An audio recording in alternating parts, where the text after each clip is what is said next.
زرلش کو حویلی چھوڑ کر وہ باہر نکل گیا تھا پورے دن بھاگ دوڑ کر کے، اور دونوں علاقوں کے بزرگ حضرات سے مل کر کافی حد تک معاملہ سلجھا کر وہ حویلی لوٹا تو رات کے 10 بج رہے تھے۔ پوری حویلی نیم اندھیرے میں ڈوبی ہوئی تھی۔ باہر چوکیدار کو چوکس رہنے کی ہدایت کر کے اس نے رکھوالی کے کتے کھلوا دیے تھے کہ وہ اب زرلش کی سیفٹی کے بارے میں کوئی رسک لینا نہیں چاہتا تھا۔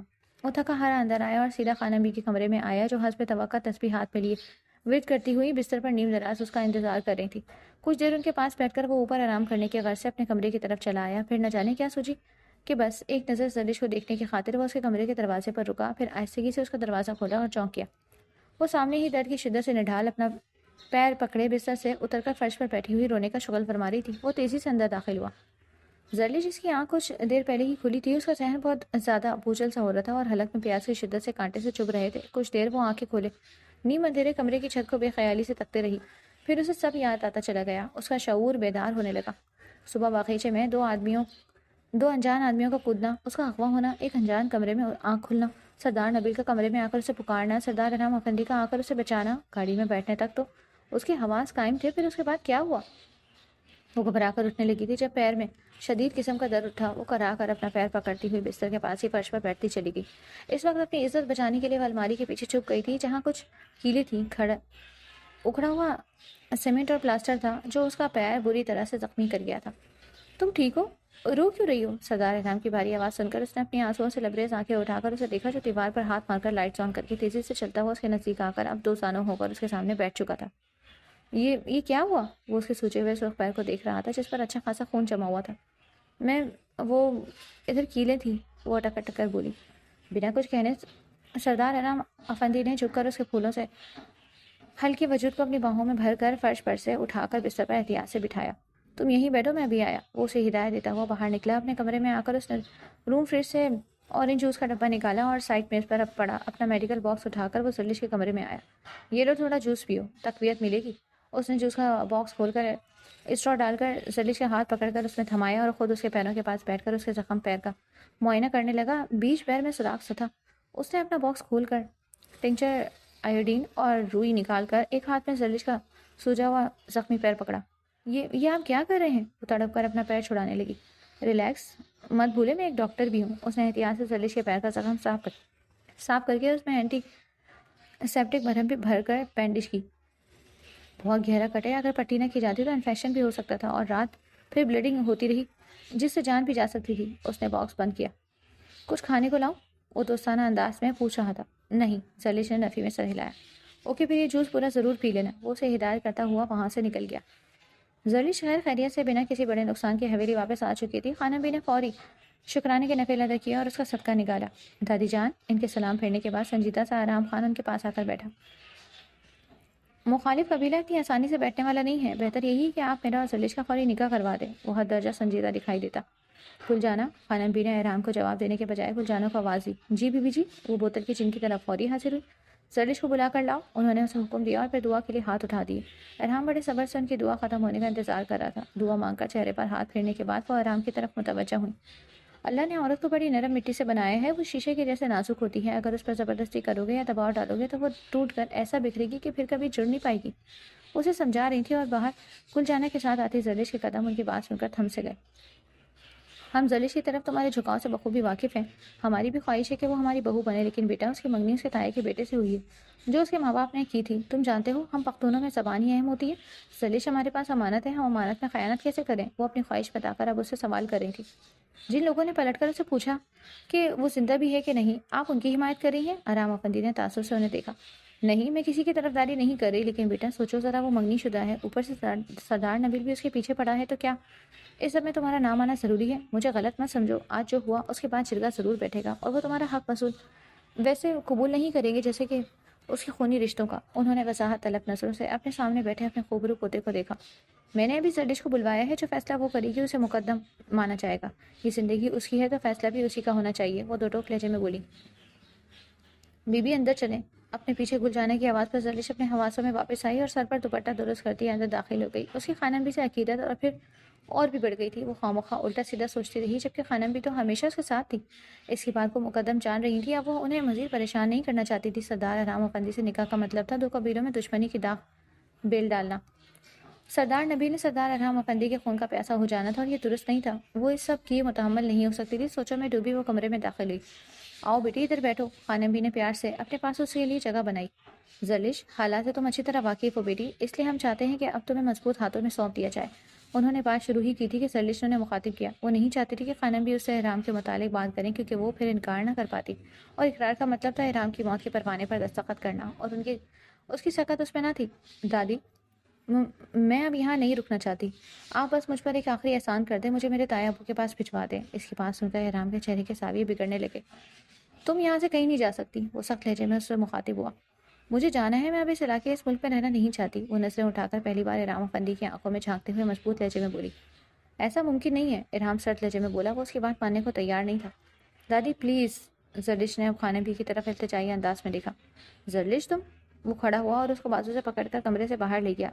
خانم بھی اسے پکارتی اس کے پیچھے باہر آئی تھی. وہ زرلش کو ساتھ لیے اس کے کمرے میں آیا. دروازہ کھول کر زرلش کو اندر لاتے اس نے بیڈ پہ بٹھایا. تم یہاں سے کیوں جانا چاہتی ہو؟ وہ اب سنجیدگی سے دونوں بازوؤں کو اپنے سینے سے لپیٹے اسے سوال کر رہا تھا.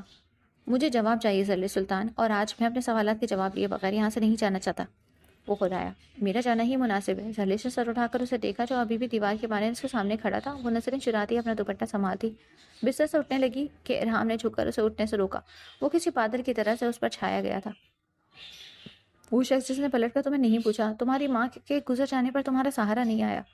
تم زرلش سلطان, تم میرے نکاح میں آنے سے بہتر اس کے پاس جانا بہتر سمجھتی ہو. ارحام تم تو گویا انگاروں پر لوٹ رہا تھا. اس کی بات سن کر زرلش کا اٹھا سر جھک گیا. وہ اب اسے کیسے بتاتی کہ یہ رشتہ نبھانے پر وہ مجبور ہو گئی ہے. وہ ایک پڑھی لکھی سمجھدار لڑکی تھی, جاب کرتی رہی, لیکن ماں کے گزر جانے کے بعد اسے اتنی عقل آ گئی تھی کہ لڑکی چاہے کتنی بھی مضبوط, کتنی بھی سمجھدار کیوں نہ ہو, لیکن اس معاشرے میں اکیلی لڑکی کا سروائیو کرنا آسان نہیں ہے. زرلش نے زخمی نظروں سے سامنے کھڑے مردانہ وجاہت سے مالا مال سردار ارحام افندی کو دیکھا, جو اس علاقے کا سردار ہونے کے ساتھ ساتھ ایک ڈاکٹر بھی تھا, باہر کا پڑھا لکھا, ایک مضبوط کردار مرد, مگر وہ چاہ کر بھی اس کی پذیرائی نہیں کر سکتی تھی. کیا تم اس سے پیار کرتی ہو؟ ارحام نے اس کی ڈبڈباتی ہوئی آنکھوں میں جھانکا. آپ. زرلش کے لب ہلے. کیا تم اس سے پیار کرتی ہو؟ اس نے برف کے سرد لہجے میں سوال دوبارہ دہرایا. آپ کو اس سے کیا, میں پیار کروں یا نہ کروں اس سے کیا فرق پڑتا ہے؟ زرلش کی آواز بھر آ گئی. کیا تم اس سے پیار کرتی ہو؟ ارحام افندی نے ایک بار پھر بلا کی سنجیدگی سے اپنا سوال دہرایا. زرلش کی آنکھیں آنسوؤں سے بھر گئی تھی. کمرے میں سناٹا چھا گیا تھا, صرف پنکھا چلنے کی آواز گونج رہی تھی. تبھی کمرے میں ارحام کے ہنسنے کی آواز ابھری, جسے سن کر زرلش نے آنسو بھری نگاہوں سے اسے دیکھا, جو اب سیدھا کھڑا ہو گیا. ملکوں پھرا ہوں, گھاٹ گھاٹ کا پانی پیا ہے, پر میں نے آج تک ایسی لڑکی نہیں دیکھی جسے یہ علم ہی نہ ہو کہ وہ اپنے منگیتر سے پیار کرتی ہے کہ نہیں. آپ کو غلط فہمی ہو رہی ہے. زرلش نے اپنے بہتے ہوئے آنسوؤں کو ہتھیلی سے صاف کرتے ہوئے اٹھ کھڑی ہوئی. غلط فہمی؟ سیریسلی؟ اس نے آئیبرو اچکا کر سامنے کھڑی نازک سی لڑکی کو دیکھا. نارملی لڑکیاں چاہے کسی بھی ملک کے علاقے کی ہوں, جب انگیج ہوتی ہیں یا کسی ریلیشن شپ میں ہوتی ہیں, ان کے پاس سوائے اپنے فیونسی کے اور کوئی موضوع بات کرنے کے لیے نہیں تھا. ان کی ہر بات اپنے فیونسی سے شروع ہو کر اسی پر ختم ہوتی ہے. اور تم. اس نے طنزیہ انداز میں اسے دیکھا. پہلی ملاقات سے اب تک میں کتنی بار تمہارے سامنے آیا, تمہاری یہ نتلی. اس نے ایک گہرا سانس بھر کر اس کی ستواں ناک میں دمکتی نتلی کو دیکھا. تم نے ایک بار بھی مجھ سے اپنے سو کالڈ منگیتر کا ذکر نہیں کیا, کیوں؟ وہ سوال کر رہا تھا, اور اس زرلی سلطان کے پاس آ کر اس کے کسی سوال کا جواب نہیں تھا. میں ایک ہی بار بات کرنے کا عادی نہیں ہوں. مجھ سے پیچھا چھڑا کر باہر جانے کے خواب دیکھنا بند کر دو اور نکاح کے لیے اپنا ذہن تیار کر لو. وہ خوش لہجے میں بولا تو اس کی بات سنتے زرلش نے خود کو سنبھالا کہ اس وقت اس کا خاموش رہنا مناسب نہیں تھا. اسے صرف اپنا نہیں بلکہ خانم بھی کا بھی سوچنا تھا. اس نے ہمت مجتمع کر کے مضبوط لہجے میں بات شروع کی. میں آپ کی اس سردار نبیل کی جاگیر نہیں ہوں کہ آپ کے اشاروں پر چلوں. مجھے میرے اپنوں کے پاس جانا ہے. میرا نکاح ساتھ سے ہوگا جسے میرے امی ابو نے میرے لیے چنا تھا. وہ غصے سے بولتی ہوئی دروازے کی سمت پڑی. اس کا ارادہ بھاگتے ہوئے ارحام تیزی سے آگے بڑھا تو وہ زور سے اس کے سینے سے ٹکرائی. اسے گرنے سے بچانے کے لیے ارحام کے ہاتھ مکانے کے انداز میں اس کی گٹ لپٹے. اس کا نرم و نازک وجود, اس کے بالوں سے اڑتی بھینی بھینی سی مہک ارحام کے اندر ایک برق سی لپکی. ہمیشہ کی طرح وہ اس کی اتنی نزدیکی پر مدہوش ہونے لگا. اس نے سرت سے اپنے نفس کے لگامیں کھینچ کر زرلش کو آزاد کیا اور بنا اس کی سمت دیکھے تیزی سے کمرے سے نکل گیا, جہاں باہر کھڑی خانم بی نے سنجیدگی سے اسے جاتے ہوئے دور تک دیکھا. 2 دن گزر چکے تھے. وہ اپنے کمرے سے نہیں نکلا. اس کی ساری عمر پاکستان سے باہر گزری تھی. منصور افندی اور خانم بی نے اسے دشمنیوں سے بچانے کے لیے دل پر پتھر رکھ کر باہر پڑھایا لکھایا. وہ فطرتاً آزاد خیال نہیں تھا, مگر اپنے جذبات کے اظہار کے معاملے میں بے باک طبیعت کا مالک ضرور تھا. وہ اپنی مردانہ وجاہت سے بخوبی واقف تھا. اس کی وجاہت پر مرمٹنے والیاں بھی بہت تھیں, مگر اس نے آج تک کبھی بھی اپنی حدود پار نہ کی. زرلش سلطان سے پہلی ملاقات ایک سڑک کنارے ہوئی تھی, جہاں وہ تیز برستی بارش میں اپنی گاڑی کی چابی ڈھونڈ رہی تھی. پھر دوبارہ اسے اس نے اپنی حویلی میں دیکھا اور اس پر منکشف ہوا کہ زرلش سلطان کا وجود ایسا تھا جو اس کا سب کچھ چھین کر اس کے حواسوں پر سوار ہو چکا تھا. وہ اس کی زندگی میں آنے والی پہلی لڑکی تو ہرگز نہیں تھی، تو پھر کیا وجہ تھی کہ وہ اس کا اسیر ہوتا چلا گیا؟ زلیش کی ناک میں دھمکتی نتلی اسے بے چین و بے قرار کر چکی تھی۔ وہ اس نازک سی لڑکی کے سارے اسرار، سارے بھید جان لینا چاہتا تھا۔ زلیش سلطان، میں نے تمہیں روح کی گہرائیوں سے چاہا ہے، اور جنہیں چاہا جاتا ہے انہیں دل کی سب سے اونچی مسن پر بٹھایا جاتا ہے، ان کی خواہشات کا احترام کیا جاتا ہے۔ میں تم سے محبت کرتا ہوں، اور اگر میری محبت سچی ہے تو تم خود سب چھوڑ کر میرے پاس آؤ گی۔ وہ سیدھا ہوا۔ اب اسے زلیش کو آزاد چھوڑنا تھا۔ خانہ بھی نے کہا تھا کہ یہ اس کے نام نہاد اپنوں کا اصل چہرہ اسے دکھانے کے لیے عزت ضروری تھا۔ وہ راستے ترک کرتا ہوں، وہ منزل چھوڑ دیتا ہوں، جہاں عزت نہیں ملتی وہ محفل چھوڑ دیتا ہوں، کناروں سے اگر میری خودی کو ٹھیس پہنچے تو بھنور میں ڈوب جاتا ہوں، وہ ساحل چھوڑ دیتا ہوں۔ مجھے مانگے ہوئے سائے ہمیشہ دھوپ لگتے ہیں، میں سورج کے گلے پڑتا ہوں، بادل چھوڑ دیتا ہوں۔ تعلق یوں نہیں رکھتا، کبھی رکھا کبھی چھوڑا، جسے میں چھوڑ دیتا ہوں مسلسل چھوڑ دیتا ہوں۔ محبت ہو کہ نفرت ہو، بھرا رہتا ہوں شدت سے، جدھر سے آئے یہ دریا ادھر ہی موڑ دیتا ہوں۔ یقین رکھتا نہیں ہوں میں کسی کچے تعلق پر، جو دھاگا ٹوٹنے والا ہو اس کو توڑ دیتا ہوں۔ میرے دیکھے ہوئے سپنے کہیں لہریں نہ لے جائیں، گھروندے ریت پر تعمیر کر کے چھوڑ دیتا ہوں۔ ادیم اب تک وہی بچپن، وہی تخریب کاری ہے، قفس کو توڑ دیتا ہوں، پرندے چھوڑ دیتا ہوں۔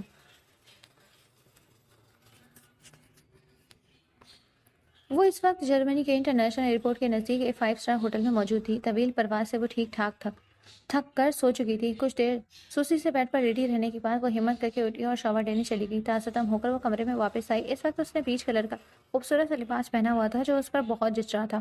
بالوں کو اونچی پونی ٹیل میں باندھ کر اس نے اپنا دوپٹہ اٹھا کر سلیقے سے اوڑھا اور جلدی جلدی اپنا سامان سمیٹ کر ایک جانب رکھتے اپنا پرس کھول کر اس میں سے ایک پرچہ نکالا جس پر ساتھ کا پتہ لکھا ہوا تھا۔ زلیش وہ کاغذ ہاتھ میں تھامے ہوٹل سے باہر نکلی اور ٹیکسی اسٹینڈ کی طرف بڑھ گئی۔ ڈرائیور کو وہ پرچہ تھما کر وہ ٹیکسی میں بیٹھ گئی تھی۔ خوبصورت شہر، ہلکا ہلکا سا بھیگا موسم، وہ سب سے بے نیاز اپنی سوچوں میں گم تھی۔ دل و دماغ تو پاکستان میں سردار ارحم افندی کی حویلی میں بھٹک رہے تھے۔ سردار ارحم افندی وہ واقعی مرد آہن تھا۔ اس نے نبیل سے پہلے جرگہ بلوا کر سب سے پہلے اسے سردار نبیل نامی افریہ سے آزادی دلائی، پھر اسے یہاں جرمنی بھجوا دیا۔ اس کی پرواز، اس کا ہوٹل، ایک ایک چیز کا انتظام اس نے خود کیا تھا۔ جسے جسے منزل قریب آ رہی تھی وہ گھبراہٹ کا شکار ہو رہی تھی۔ وہ یہاں اپنے تایا اور تائی ساتھ کو بنا بتائے آئی تھی کہ اگر بتا دیتی تو وہ کوئی بہانہ بنا کر اسے روک دیتے اور وہ اب مزید سردار ارحم افندی اور خانم بی جیسے اچھے انسانوں پر بار نہیں بننا چاہتی تھی۔ ٹیکسی اب ایک کشادہ سی گلی میں داخل ہو چکی تھی جہاں ترتیب سے مکانات بنے ہوئے تھے۔ ایک بڑے سے عالیشان مکان کے آگے ٹیکسی رک گئی تھی۔ میم، آپ کا گھر آ گیا ہے۔ ڈرائیور کی آواز سن کر وہ چونکی اور پرس کھول کر اس کا بل ادا کرتی ہوئی ٹیکسی سے باہر نکل گئی۔ اب وہ اس محل جیسے عالیشان مکان کو دیکھ رہی تھی۔ باہر رہنا آسان نہیں ہوتا، پیسے درختوں پر نہیں ہوتے، ابھی میں اپنے پیروں پر نہیں کھڑا ہوں، شادی نہیں کر سکتا۔ اس کے کانوں میں تایا تھائی اور ساتھ کی آوازیں ابھر رہی تھی۔ وہ ہمیشہ ساتھ کے اپنے پیروں پر کھڑے نہ ہونے کا کہہ کر شادی ٹالتے آئے، اور اب یہ اتنا شاندار محل! وہ تو سوچ رہی تھی کہ یہ لوگ کسی فلیٹ میں رہتے ہوں گے، پر یہ تو اس کی سوچ سے اوپر کی چیز تھی۔ آدھے گھنٹے تک وہ سڑک کنارے کھڑی اپنی ہمت بندھا رہی تھی۔ اس کا دل چاہ رہا تھا کہ وہ یہاں سے بھاگ جائے، یہ سب تو وہ نہیں چاہتی تھی۔ کافی دیر بعد ہمت کر کے وہ دروازے کی سمت بڑھی اور دروازے کی بیل بجانے ہی لگی تھی کہ دروازہ کھلا اور ایک بلونڈ بالوں والی دراز قد گوری جرمن لڑکی باہر نکلی۔ تم کون ہو اور ہماری پراپرٹی پر کیا کر رہی ہو؟ یہاں ٹریس پاسنگ الاؤ نہیں ہے، وہ لڑکی اسے دیکھ کر نخوت سے بولی۔ آئی ایم سوری، میں شاید غلط پتے پر آ گئی ہوں۔ وہ ہاتھ میں پکڑا پرچہ مٹھی میں دبوچ گئی۔ یہ مجھے دکھاؤ۔ اس گوری نے وہ پرچہ اس کی مٹھی سے نکال لیا۔ ایڈریس تو بالکل ٹھیک ہے، تمہیں کس سے ملنا ہے؟ اس لڑکی نے تفتیشی انداز اپنایا۔ وہ سعد خان، زلیش نے جھکتے ہوئے کہا۔ ہاں، وہ یہی رہتا ہے، تم اندر آؤ۔ اس نے دروازہ کھول کر زلیش کو اندر آنے کا اشارہ کیا۔ یہیں رکو، میں اسے بلا کر لاتی ہوں۔ وہ زلیش کو راہداری میں روک کر خود اندر چلی گئی۔ ڈارلنگ، دروازے پر کوئی لڑکی آئی ہے، تو میں نے پوچھ رہی ہے۔ اس کی بلند لوچدار آواز زلیش کے کانوں سے ٹکرائی۔ اس کی ہتھیلیوں سے پسینہ پھوٹ پڑا۔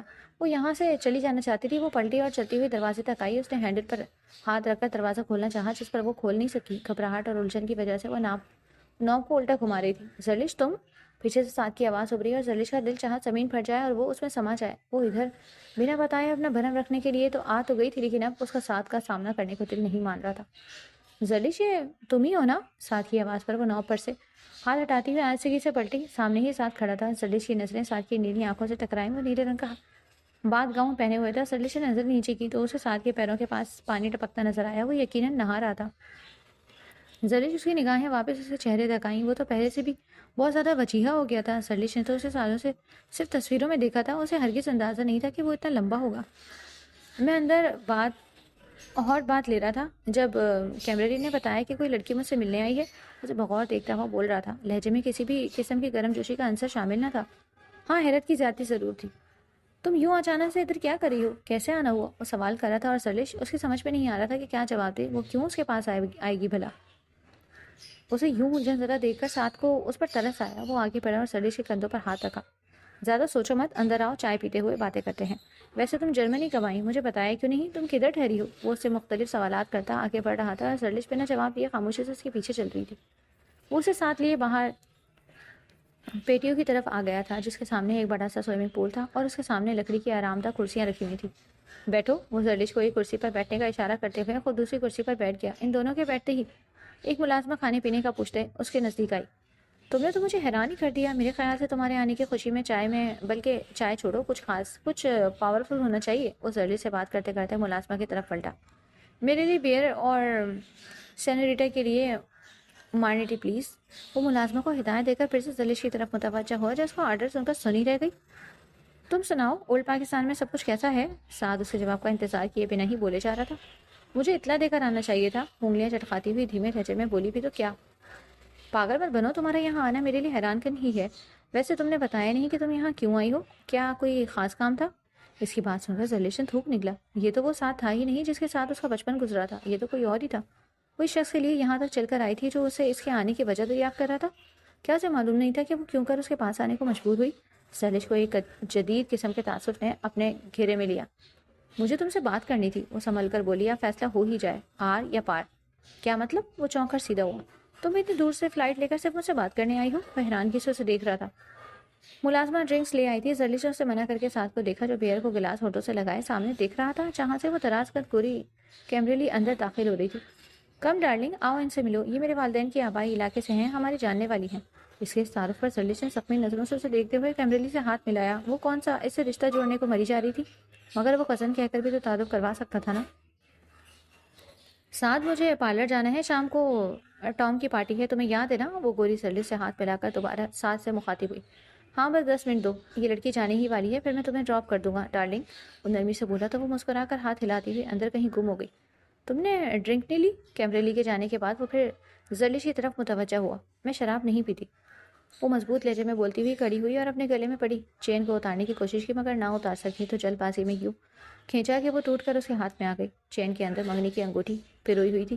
اس نے وہ نکالی اور سامنے میز پر رکھ دی جسے دیکھتے ہوئے ساتھ سنجیدہ ہوا. میرا لائف سٹائل بہت بدل چکا ہے سرلش، ابھی مجھے بہت آگے جانا ہے اور اس کے لیے مجھے کیمبرلی کی ضرورت ہے. وہ سنجیدگی سے گویا ہوا. میں سمجھ سکتی ہوں، کمزور سی لڑکی اس وقت اپنی عزت نفس کو بلند رکھنے کے لیے خود کو مضبوط ظاہر کرنے کی بھرپور کوشش کر رہی. تم چاہو تو ویکینڈ پر چکر لگا سکتی ہو. اس کی پیشکش پر سرلش کے ہونٹوں پر ایک استحصائی مسکراہٹ پھیلی. تایاب اور تایمی کدھر ہیں؟ سرلش نے بنا جواب دیے موضوع بدلا. ممی ڈیڈی تو سال پہلے ہی پاکستان شفٹ ہو گئے تھے، ان سے اب یہاں کا موسم برداشت نہیں ہوتا نا. ویسے تم جب پاکستان جاؤ تو اسلام آباد کا چکر ضرور لگانا، بڑا ہی خوبصورت گھر لیا ہے ڈیڈی نے. وہ زور سے بتا رہا تھا اور وہ گنگ سی ساکت سے اسے دیکھ رہی تھی. کیا خون کے رشتے اتنے بھی سفید ہو سکتے تھے؟ اس کے تایا تائی 1 سال سے پاکستان میں تھے اور وہ خانم بھی کے در پر پڑی تھی. وہ بمشکل مسکراتی ہوئی وہاں سے جانے کے لیے نکلنے لگی تو ساتھ چلتا ہوا دروازے تک آیا. سرلش، میں تمہیں ایک اور بات بتانا چاہتا ہوں. میں بہت جلد کیمبرلی سے شادی کرنے والا ہوں. اس کی ڈائیورس کی فائنل ہونے کا انتظار کر رہا ہوں. وہ مجھ سے عمر میں تھوڑی سی بڑی ہے لیکن ہم دونوں کی سوچ ایک جیسی ہے، ہم ایک ہی شعبے سے ہیں. وہ بول رہا تھا جب سرلش نے اس کی بات کاٹی. میں چلتی ہوں، اس نے بے تاثر انداز میں کہا جسے کچھ سنا ہی نہ ہو. سوری سرلش، میں آج بھی تم سے بہت پیار کرتا ہوں اور ہمیشہ کرتا رہوں گا، بس شادی نہیں کر سکتا. وہ افسردگی سے بولا. میں تم سے شادی کرنا بھی نہیں چاہتی. سرلش نے فوری جواب دیا یوں جیسے پرانی سرلش لوٹ آئی ہو. تو پھر ادھر کیوں آئی تھی؟ وہ آنکھوں میں الجھن لیے اسے دیکھ رہا تھا جو قدم قدم پر اسے حیران کر رہی تھی.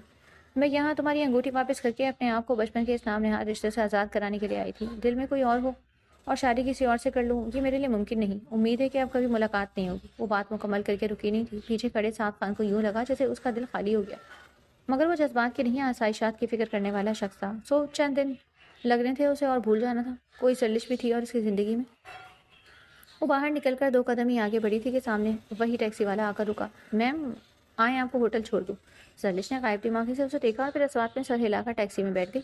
یہ سچ تھا کہ وہ ادھر رشتہ توڑنے ہی آئی تھی. یہ بھی سچ تھا کہ سردار انعام افندی اس کے دل میں بڑی شان سے برجمان ہو چکا تھا اور وہ منافقت نہیں کر سکتی تھی، لیکن وہ خود کو سردار انعام افندی کے قابل نہیں سمجھتی تھی. اس لیے جب ارحام نے اس کی خواہش پر اسے جرمنی کی ٹکٹ کروا کر دی تو وہ اپنے دل کو سنبھالتی ہوئی ارحام کا باپ بن کر کے ادھر سعد کا سامنا کرنے آئی تھی۔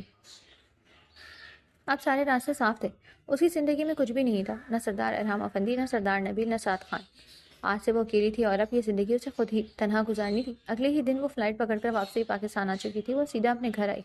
گھر کا تالا کھولتے ہوئے اس کے ہاتھ کپ کپا رہے تھے۔ وہ اندر آئی تو اسے اپنے امی بابا کی مانوس خوشبو اپنے آس پاس محسوس ہوئی۔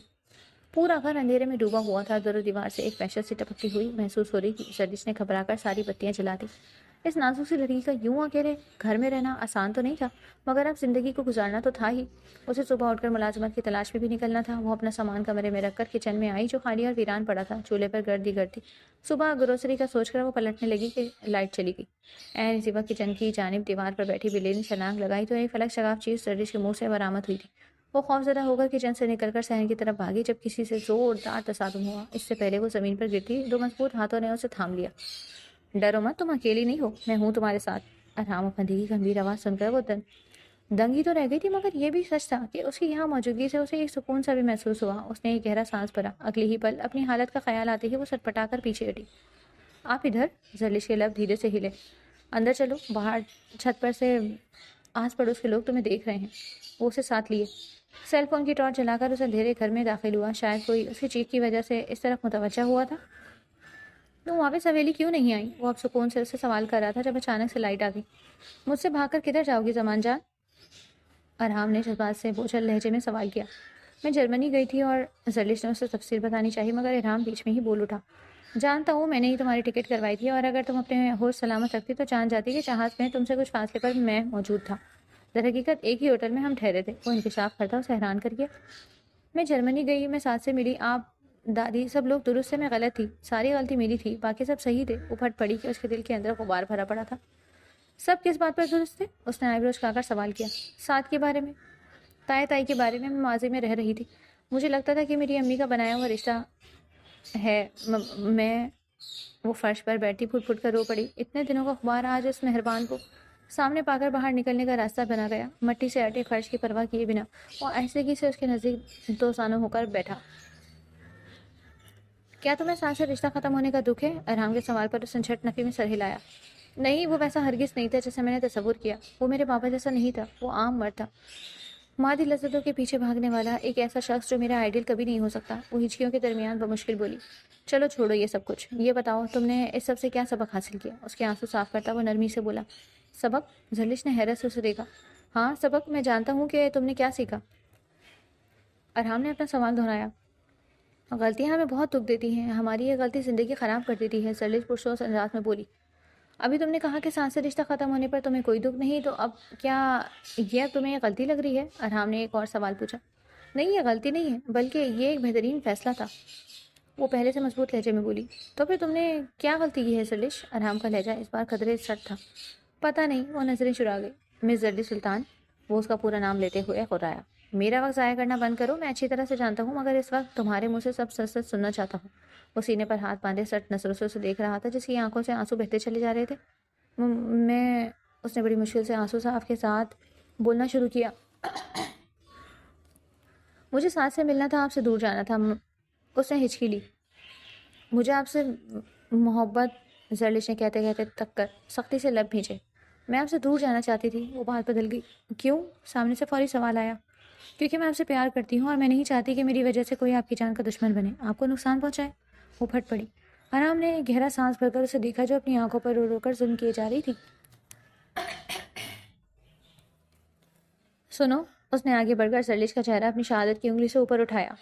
میری طرف دیکھو سما جان، وہ گمبھیر لہجے میں بولتے اس کا دل دھڑکا گیا تھا۔ زرلش نے آہستگی سے اپنی پلکیں اٹھائیں تو اس کی نظریں ارحام افندی کی بولتی ہوئی نگاہوں سے ٹکرائیں۔ اس کی بھیگی بھیگی آنکھوں کو دیکھ کر وہ ایک لمحے کو دم بخود سا رہ گیا۔ میں ہمیشہ سے تمہارے ساتھ تھا اور رہوں گا، بس ایک شکایت ہے، اگر محبت کر لی تھی تو اعتبار کیوں نہیں کیا؟ وہ نرمی سے اس کے آنسو صاف کرتا ہوا اسے ساتھ لیے کھڑا تھا۔ چلو، حویلی میں دادی جان ہمارا انتظار کر رہی ہیں۔ زرلش نے ایک نظر اسے دیکھ کر سر جھکا لیا تو ارحام نے بھی مزید بحث کو ابس جانا۔ اسے جواب مل چکا تھا۔ حویلی میں ایک گہما گہمی سی مچی ہوئی تھی۔ سردار ارحام افندی اور زرلش سلطان دونوں رات گئے واپس آ چکے تھے۔ کھانا پینے سویرا ہوتے ہی صدقے خیرات کے لیے حویلی کے دروازہ کھول دیا تھا۔ عصر کے بعد سردار ارحام افندی کا نکاح رکھ گیا۔ منزل آج اس کے سامنے تھی۔ بعد از نماز عصر بڑے ہی دھوم دھام سے ان دونوں کا نکاح پڑھوایا گیا۔ وہ نابے لباس میں پور پور سجی پردے کے پار بڑا سا گھونگھٹ نکالے بیٹھی تھی۔ خانم بی کے چہرے پر مسرت چھائی ہوئی تھی۔ زرلش، مجھے خوشی ہے کہ تم نے سردار ارحام افندی سے نکاح کا فیصلہ کیا۔ دیکھنا، ارحام تمہارے لیے ایک گھنا شجر، ایک بہترین ہمسفر ثابت ہوگا۔ وہ مشفقانہ انداز میں اس کے سر پر بات کر رہی تھی جب قاضی صاحب کے آنے کا ولولہ مچا۔ کچھ دیر کی بات تھی جب 3 بول ادا کر کے وہ ہمیشہ کے لیے سردار ارحام افندی سے ناطہ جوڑ چکی تھی۔ زرلش سے حجاب و قبول کروا کر نکاح نامے پر سائن کروانے کے بعد اب سب مرد حضرات سردار ارحام افندی کے پاس تھے، جو اس وقت کھدر کے کلف لگے سفید قمیص شلوار پر موسیقی کی بیس کوٹ اور سر پر سرداروں کا سفید صافہ پہنے مردانہ وجاہت سے بھرپور سحر انگیز لگ رہا تھا۔ سرخ و سفید چہرے پر موجود روشن سرمئی آنکھوں میں اس وقت ایک غرور تھا، کچھ پا لینے کا نشہ چھلک رہا تھا۔ مولوی صاحب کے ساتھ حجاب و قبول کر کے اس نے پین اٹھا کر نکاح نامے پر سائن کرنے کے لیے صفحہ پلٹنا اور سامنے زرلش سلطان کا نام اور اس دلربا کے سائن دے کر اس کے لبوں پر ایک شاندار مسکراہٹ ابھری۔ سرشار سے انداز میں اس نے نکاح نامے پر سائن کیے۔ اب وہ اس کی ذاتی ملکیت تھی، وہ اب اسے چھو سکتا تھا، اس کی اس قاتل نتلی کو جس نے اس کا چین و قرار لوٹ لیا تھا، محسوس کر سکتا تھا وہ سفید موتی جو ہوا سے ہلکورے لیتا ہوا اس کی نیندیں اڑا چکا تھا۔ اب وہ اس سب اس کی دسترس میں تھا، وہ مکمل اس کی تھی، اس کی دسترس میں تھی، اس کی تمام قربتیں وہ اپنے نام کروا چکی تھی۔ کڑکڑاتے ہوئے سفید شلوار سوٹ پر واسکٹ پہنے وہ سرشار سے کمرے میں داخل ہوا۔ سامنے ہی بیڈ پر وہ عنابی رنگ کے علاقائی لباس میں دلہن کا روپ دھارے اس کی راہ میں پلکیں بچھائے بیٹھی تھی۔ اس نے مسکرا کر اپنی دلہن کو دیکھا اور پلٹ کر دروازہ مقفل کر کے اس کے پاس آیا۔ کمرے میں گلاب کی خوشبو 400 پھیلی ہوئی تھی۔ اس نے آہستگی سے اس کا گھونگھٹ سرکایا۔ ایک چاند سا کمرے میں طلوع ہوا، اس کا خوبصورت تابناک چہرہ اس کے سامنے تھا۔ کیسا چاند سا حسن تھا اس کی بیوی کا، وہ حسن کی رعنائیوں سے بھرپور پیکر اب صرف ارحام افندی کا تھا۔ کمرے میں تنہائی بول رہی تھی وہ، اور وہ بڑی بے باک اور پرشوق نگاہوں سے اسے دیکھ رہا تھا۔ دفتن آگے کی طرف جھک کر اس نے زرلش کی نتلی کو چھوا۔ تمہاری اس نتلی نے میرا قرار لوٹ لیا ہے سما جان۔